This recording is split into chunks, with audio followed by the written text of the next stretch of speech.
কিভাবে আমাদের অ্যাপে ডিপোজিট করবেন। প্রোফাইলে যাবেন, মাই ওয়ালেটে যাবেন, অ্যাড মানিতে যাবেন। অ্যাড মানিতে যাওয়ার পর আপনার ইচ্ছে মতো পরিমাণ দিবেন। আমি 100 টাকা দিলাম। পরবর্তী ধাপে ক্লিক করবেন। ক্লিক করার পরে বিকাশ নগদ রক্ষাতে আপনার ইচ্ছা মতো সিলেক্ট করতে পারবেন। আমি বিকাশ দিলাম। বিকাশে যাওয়ার পর 514 নম্বরে সেন্ড মানিতে ক্লিক করে পরিমাণ দেওয়ার পরেই আপনার ট্রানজ্যাকশন আইডি বসিয়ে দিবেন। বসিয়ে ভেরিফাই করবেন। ভেরিফাই করার পর আপনার অ্যাকাউন্টে 1 থেকে 2 মিনিট পর টাকা এসে যাবে। কিভাবে উইথড্র করবেন। প্রোফাইলে যাবেন, যাওয়ার পরে মাই ওয়ালেটে যাবেন। মাই ওয়ালেটে যাওয়ার পর উইথড্রতে ক্লিক করবেন। ক্লিক করে আপনার ইচ্ছা মতো মেথড বিকাশ নগদ রকেট সিলেক্ট করে নিতে পারেন। আমি বিকাশ করলাম। বিকাশ নম্বর দিবেন।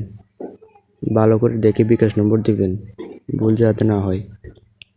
অ্যামাউন্ট দিবেন, আপনার ইচ্ছা মতো অ্যামাউন্ট দিতে পারেন। 100 টাকার নিচে না, কিন্তু 100 টাকার উপরে হতে হবে, মিনিমাম 100 টাকা। আমি 100 টাকা দিলাম। আধা ঘন্টা থেকে 1 ঘন্টা পরে আপনার উইথড্র কমপ্লিট হবে।